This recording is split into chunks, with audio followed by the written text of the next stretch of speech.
Inherited IRAs.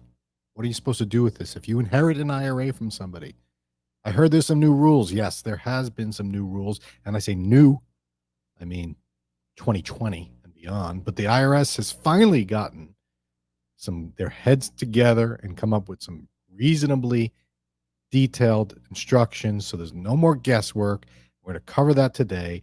4 years later, or almost 4 years later, we're finally going to get some clarification on what to do with inherited IRAs, and we're going to talk about it today. So if you have an inherited IRA and you're wondering, do I need to be touching this? What are the requirements? That's what we're going to talk about today. Let me bring in my co-host, Tony Shore. Tony, welcome to the show. We're talking about the IRS and the rules about inherited IRAs. On this show several times in the past, and I'm not even going to reference those because that's old news. During those shows, we're like, well, this is crazy. We don't know. Well, we finally know. And it's what? July of 2024. Right. Finally getting 4 years later. Some details on the Secure Act of 2019. So let's just go quick through the basics and then we'll go into the new clarifications. Sure. So they created the 10-year rule. We can't stretch anymore. Well, certain people can't stretch anymore. Most people can't stretch anymore. Stretch the IRA. I'm not going to talk about how cool that was because that's like talking about how the file and suspend was a really cool strategy for Social Security. Can't do it anymore. So why are we talking about it? Right. You keep bringing it up, Tony. Why are we talking about it? Let it go. Right. Let it go. Let it go. Stretch your IRA. So the 10-year rule states that if you inherit a traditional or a Roth, that's important to know. Traditional or Roth. If you inherit an IRA, you have to take it within 10 years of the person's death. It's got to be completely drained, emptied within 10 years. That's the rule. No ambiguity about that, except there are some exceptions. The 10-year rule does not apply to spouses.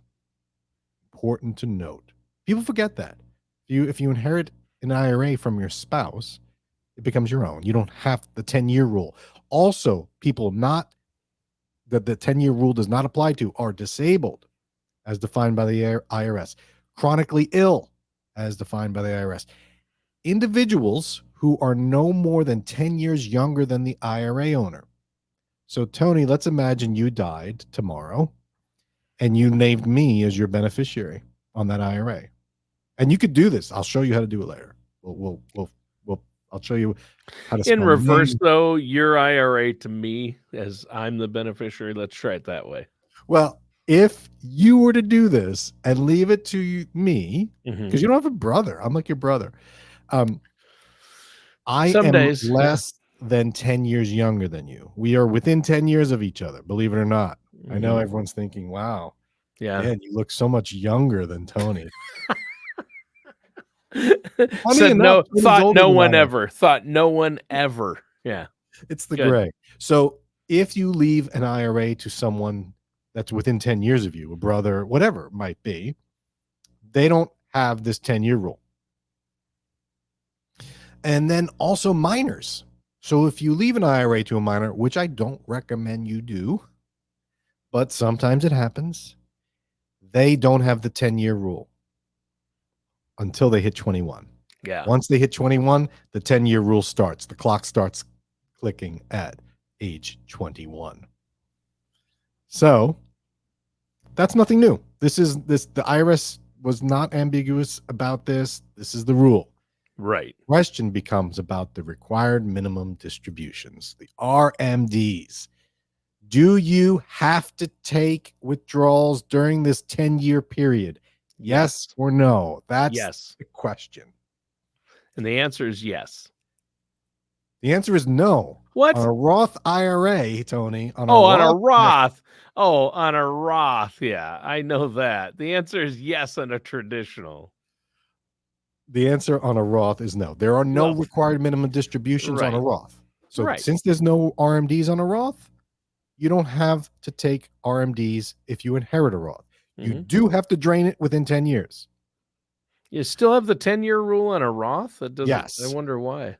Well, they want that money out and working in the system. Otherwise, you stretch it forever. So the stretch, you can't take it over your lifetime. So the Roth, within 10 years, in most Well, scenarios, that's too bad. you would just wait to the 10th year and then drain the Yeah. whole thing. So you get Yeah. 10 more years of deferral of growth. And whatever it grows to, you don't pay tax on. So that's nice. That's But nice. now you said traditional IRAs. No, there are no RMDs. If the decedent, the person that died, was not at their RMD age. I thought that changed with the rules that came on Friday. I must have misread that. So here's the deal. You must take, the IRS says you must take, quote, at least as rapidly as the deceased. So if they had not started their RMDs and they died and you inherited, you have the 10-year rule if you're not a spouse or the other ones we talked about. But you don't have to take RMDs because they weren't taking RMDs. Okay. Then again, but if they were, if they reach that, so if they haven't reached the age that, if they weren't taking RMDs because they were just not taking them and they're like, I'm 80, I'm not taking them. That doesn't, you can't continue that madness. But if you've reached the age where you're supposed to begin RMDs and you die and leave an IRA, the person inheriting it will have to take RMDs.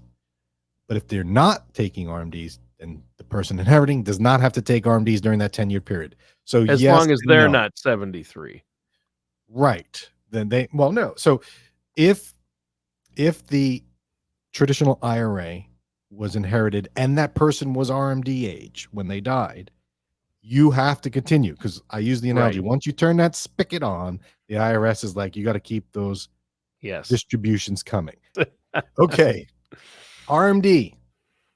So you're like, well, I don't know if my dad was taking an RMD because they constantly changing the RMD age. Like, what's going on here? 70 and a half, 72, 73, 75. Right. So the IRS made some clarification on this. It's clear that anyone born 1960, you and I, or young, who is younger than age 1960, has a 75 as their RMD. Age 75 is our RMD. People born in 1959, is it 75 or 73? Because they changed the rule. The IRS has specifically said those born in 1959, their RMD age is 73. Not that it really matters at this point, because someone born in 1959, they're not RMD age. So if they died, right? But going in the future, people are going to say, well. Yeah, they had to clarify that. There were a few things that needed clarification. They got some grief, so that's what they did. Right. Yeah, finally. A big question people ask me about this is, well, is the RMD based on the life of the person that died, or is it based on my life as the person who inherited it? The answer is it's based on the younger of the two. So compare the beneficiary's age versus the decedent's age, and you take the younger of the two. So that means, irrespective of your ages, you got to drain it by 10th year. Right? We're not talking spouses here. We're talking non-spousal inherited IRA. Right. So, it's based on your, so let's imagine you, well, I'll pick on me. Let's say my dad dies and he's past RMD age. So he's taking RMDs from his IRA and he leaves it to me. It's going to be, I have to drain it within 10 years, period. Roth, traditional, doesn't matter. And if it's traditional, I have to take RMDs because he was on them. And it's going to be based on my life expectancy. And I have to take that out. And then in the 10th year, I could drain the whole thing. Right. But I want to clarify a big question or issue I see, Dan, with all this. And that is, let's say my dad is 70. He has not, I'm just using this as an example. This is not factual, but let's say somebody's father passes away. Their mom is already predeceased or not in the picture, and you're the beneficiary. So I'm the son. He's 70. He has not started taking RMDs. It's a traditional IRA. So this new rule, the 10-year rule, means, okay, I've got 10 years to take out all that money, but I don't have to pay yearly RMDs or follow RMD rules because he wasn't taking RMDs when he passed. Correct. That's what you said. However, as a financial advisor, Dan, and for our listeners out there, if they're in this scenario where maybe their parent passes and leaves them a traditional IRA, they're going to not want to probably wait to start taking money out and paying taxes on that money.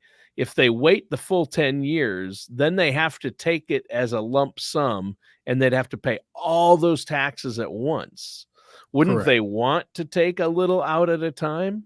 Maybe, yes. So tax avoidance, you can't avoid the taxes on this anymore.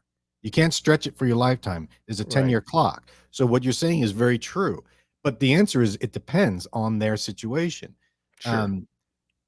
I'm saying you definitely don't want to miss the required minimum distributions because there's a penalty for that. Right. If you're required, if You got to do your it. parent was already taking distributions, you have to do that because there's Right. it's 25% penalty.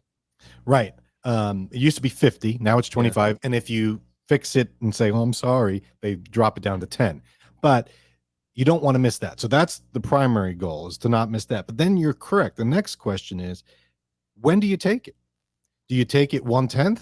Do you take it all as a lump sum first year?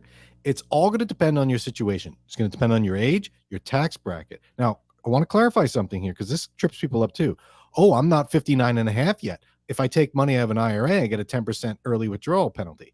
Does not apply on inherited IRAs. There's no early withdrawal penalty because that would be ridiculous. You're forced to take it in 10 years in your 30s. That's not fair. So there's no penalty for early withdrawal from an inherited IRA. But that doesn't mean you have to take it all in year 10, like Tony, you're suggesting. That makes a lot of sense for Roths because you get that deferral and growth, and that's also never taxed. But on a traditional IRA, maybe it makes sense to take some early. Maybe you got some other debts you want to pay off. Maybe you want to do Roth conversions and you're like, well, that counts as income. So there's a lot of factors in here. Odds are you're going to want to take it strategically over the course of 10 years, not just wait to the 10th year and take it all at once, because then you're going to get hit with a big tax bill at that point. It might bump you in the higher tax bracket. It might be something you just don't want to deal with. And burying your head in the sand and saying, I'll just wait until 10 years doesn't make a lot of sense. It depends. You have to do the math. So it does make sense to sit with someone and say, all right, am I taking the required minimum? Do I have a required minimum? Am I taking the right amount? Which, by the way, there are tax tables and worksheets that the IRS has. I'll put it on here for the viewers on YouTube. Exciting stuff. It's really don't all go to that link at once. You might crash the IRS site. You know what? While you're going, I'm going to play a little message from my son, Jonathan. Dolphin Financial Group does not provide tax advice. See a CPA for tax advice. Yeah, just to clarify, we're not giving tax advice here. You're going to want to talk to your CPA about this, but I would really strongly suggest that you talk to the financial planner about this and figure out it's a tax problem. It's a tax decision. But there's also, if I have debts, if I have other bills, if I want to do Roth conversions, if I have a healthcare subsidy from the government, this is going to impact it. So there's a lot to it. So you're going to want to be strategic. You need a tax plan. What is your tax plan? Exactly. If you inherit an IRA, traditional, you're going to want to start thinking. And that's why I brought up the 10-year thing, because you don't want to make it sound, when we talk about this topic, Dan, and I've heard other financial advisors, they're like, hey, if they weren't taking RMDs, this new rule, you don't have to take RMDs for the whole 10 years. And I'm thinking, don't imply that that's a good thing, because no.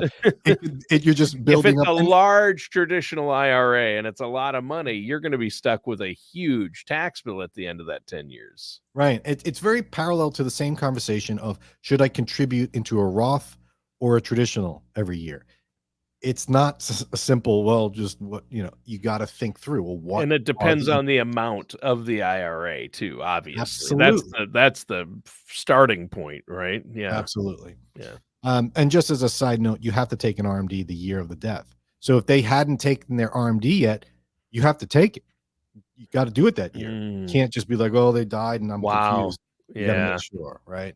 Yeah, that's too bad. The IRS should have said the year they pass. It's a parent passing probably, and it's just they might pass 3 months before it's due. They should have said, no, it's not due until the following. You don't have to start taking it until the following year. It doesn't And- start until the year after the death. That would have been a better rule, but the 10 years. But then that would ruin the adage of there's only so many guarantees in life.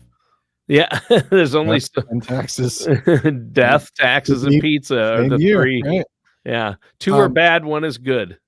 A couple of other tricky things I want to bring up that trip people up, and it's very unique to certain people. But what about 401ks and Roth 401ks? So they eliminated the RMD on Roth 401ks. There used to be a required minimum distribution on Roth 401ks. Now there's separate rules. You can't just commingle an IRA and a Roth and a 401k. They have different distribution rules. You know, the administrator of 401k can still be using the 70.5 rule for RMDs. It's interesting. So the question becomes, now there are more and more people that have some in a Roth 401k and some in a traditional 401k, and they're in one 401k. They just bifurcate and say some of this is what happens then. Right now, I'm thinking, and this is still gray area. Do you have to take an RMD on the whole balance, even if only $1 of it is in traditional and the rest is in Roth 401k? The IRS might, depending on how you read it, you might say, yeah, you have to take an RMD because technically there's traditional IRA and they're all in one. So it might be time to think about moving the Roth 401k out of the 401k and into your own Roth IRA. Yeah. Tricky. And the last trick is about trusts. Separate rules for trusts. So there are RMDs and they're based on the person that died, because the trust, what's the trust life expectancy? It's forever. So they have to pick a life. They pick the person that died. So a trust might have a different RMD table than an individual. Also, they have a 5-year rule. They can't, 10 years. It's 5 years. So people don't think about that. If your beneficiary on your traditional IRA is a trust, which a lot of people now are putting it into trust to avoid probate. I know that's a big push with enhanced planning, estate planning. I hear this a lot from financial advisors and estate attorneys. Hey, put everything in a trust, and then all your beneficiary, your house is in a trust, your bank accounts, your IRAs, beneficiaries go to the trust, and then they're not part of the whole probate will where you have to pay court fees and things. So that traditional IRA that goes to a trust, if it's a trust and your kids are inheriting it, they only have 5 years to. And the trust has 5 years because they're the inheritance. Yeah, the unless trust, you break it off and put it out separately in the separate trust for the kids. We did a show. I'll put it up. Put it up here.